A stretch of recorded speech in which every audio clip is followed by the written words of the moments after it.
Hey everybody, it's been a while since I've done one of these videos. Let's have a look at it. It is Tuesday morning, 20 to 8 in the morning. And wow, we've had a bit of a roller coaster going on long for the last while, and nothing to do with the weather, all to do with electronics and technology. If you've been following Richard's blogs and if you're on the WhatsApp group, you would have noticed there's been a bit of a break in the information flow.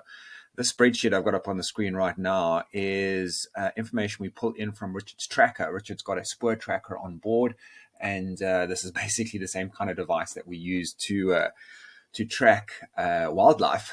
We glued one onto Richard's boat to give us data. So that has stopped working. Well, fortunately, this morning it seems to have started again, but it's turning itself on and off, and we're not quite sure. And we rely on that quite heavily for our data. So if you look at the spreadsheet, you can see on the left-hand side, we've got timestamps, and there's big gaps in the data where this is not reporting in.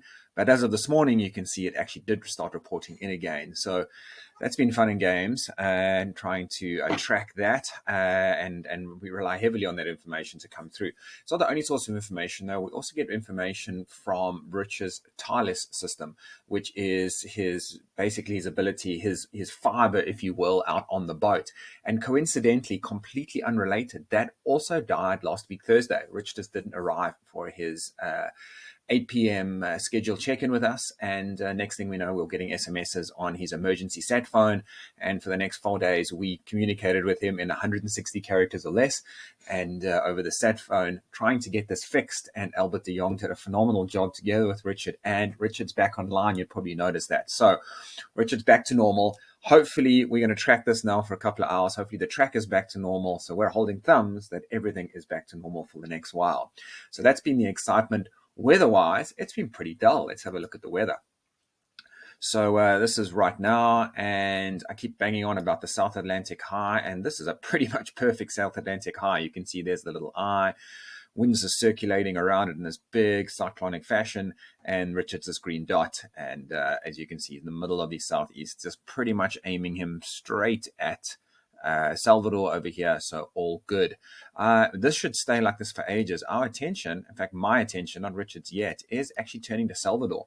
And how are we going to get Richard into this little gap? Let me zoom in a bit more so we can see it. So we've got to kind of hit this eye of the needle. And as you can see right now, we have these kind of northeasterly winds blowing down this coastline. And as I'm watching them, they tend to oscillate between kind of sliding down the coast, but with a slight onshore vector. But also, let's scroll this forward a little bit, and we also get, let's have a look. I'm looking for the first time with you. We also get fairly onshore winds right there, blowing straight onto the coast. So this means I could line Richard up beautifully for this and just sail straight in. But if the wind turns slightly more northeast, then if I line him straight up, he's actually going to get blown south, which is not great because he can't turn and fight the wind. And if I line him up too far north, these onshore winds are going to blow him onto the beach. So we've got to try and time this approach so that as Rich comes in, he can use the wind and waves to glide into Salvador. So that's a couple of weeks away before we have to worry about that. There we go. We can see it goes onshore again. Yeah, that's our next big challenge, but that's going to be second week of February, we're going to worry about that. But right now, you can see Richard is just moving along in kind of 15 knots of trade winds. Just every single day is the same day. He's got overcast conditions.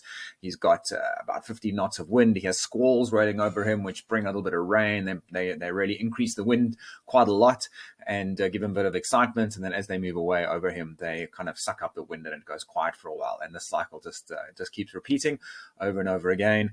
Guys, remember, this is in aid of Operation Smile. Go and jump on his website. If you feel inclined, if you feel inspired by what Richard's doing, go and donate some money and make a difference in a child's life.